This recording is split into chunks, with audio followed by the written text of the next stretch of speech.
ত্রিপুরায় মাছ চাষ বৃদ্ধির লক্ষ্যে বুধবার উদয়পুর অমরসাগর পশ্চিম পাড়স্থিত নবনির্মিত মৎস্য জ্ঞানার্জন কেন্দ্র ও ধনীসাগর মৎস্য উৎপাদন কেন্দ্রের মঙ্গল প্রদীপ প্রজ্বলন করে শুভ দ্বার উদ্ঘাটন করা হয়েছে মৎস্য দপ্তরের মন্ত্রী সুধাংশু দাসের হাত ধরে।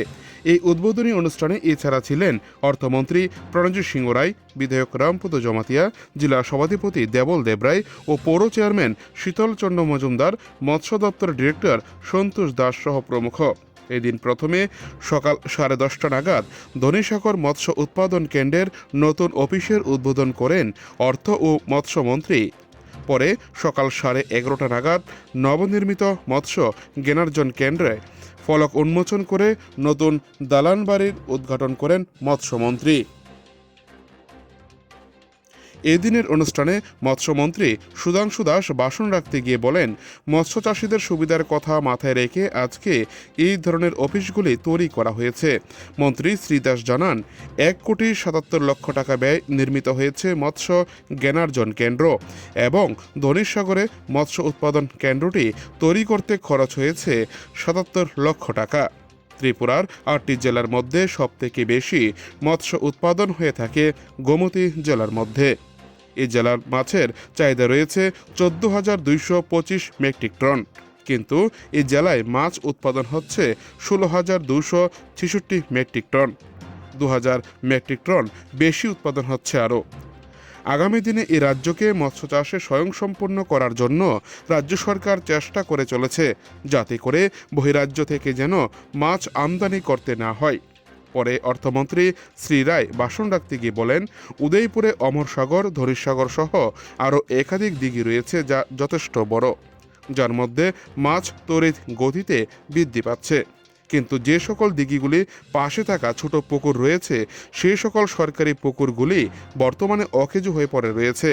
আগামী দিনে যেন এই পুকুরগুলিকে সংস্কার করে মাছ উৎপাদনে সাহায্য করা যায়, তার জন্য মৎস্যমন্ত্রীর কাছে আবেদন রাখেন অর্থমন্ত্রী। এই দিনের গোটা অনুষ্ঠানে উদয়পুরবাসীদের ব্যাপক উপস্থিতি লক্ষ্য করা যায় মৎস্য দপ্তরে। উদয়পুর থেকে নিজস্ব প্রতিনিধি রিপোর্ট, টিভি 100 বাংলা। এই ফিশিকালচার নলেজ সেন্টার আমাদের ত্রিপুরা সরকারি ফিশারি ডিপার্টমেন্টের পক্ষ থেকে 2023-24 অর্থ বছরে আমরা তার স্যাংশন দিয়েছি।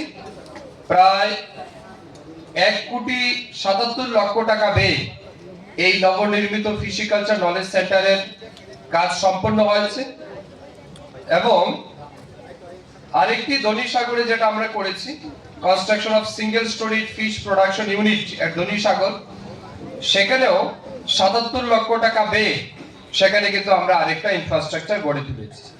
আমরা জানি, মাননীয় ডেপুটি ডাইরেক্টর মহোদয় বক্তব্যে বলেছেন, আমাদের রাজ্যে 8টি জেলার মধ্যে সবচেয়ে বেশি মাছ উৎপাদন যে জেলার মধ্যে হয় সেই জেলা হচ্ছে গোমতী জেলা।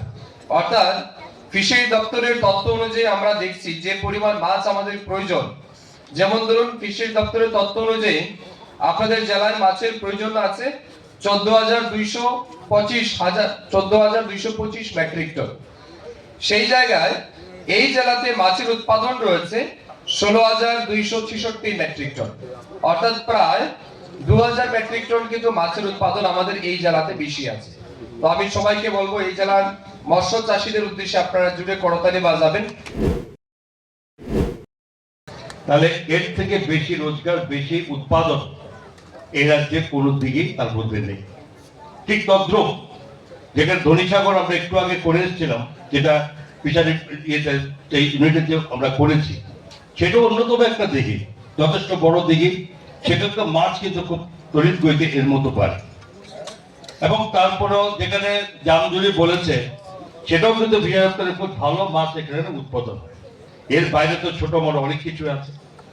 মহাদেব দিঘি তো হয়, জগন্নাথ দিঘি তো আগে হতো, বর্তমানে সেটা বিশেষ কারণে যে ডাইরেক্টলি মৎস্য ছাড়া হয়, কিন্তু সেটা একটা অন্য ব্যবস্থাপনাতে আমরা এখন এটাকে স্টপ রাখা হয়েছে। ঠিক তেমনি এই অমরপুরের কথা বলেছে সারা রাজ্যে। তো এই জায়গাতে যে উৎপাদন আমরা প্রায় 20 মেট্রিক টন, না 20 মেট্রিক টন আমরা বেশি করছি আমাদের চাহিদার তুলনায়। রাজ্যের মধ্যে বলতে গেলে এখনো যে পরিমাণ প্রতিটা মাথা পিছু সারা বছরে যখন ধরা হয়, এবং তার সঙ্গে সারা বছরে যেটা আমাদের প্রয়োজন হয় সেটা কিন্তু আমাদের রাজ্যে আজকেও আমরা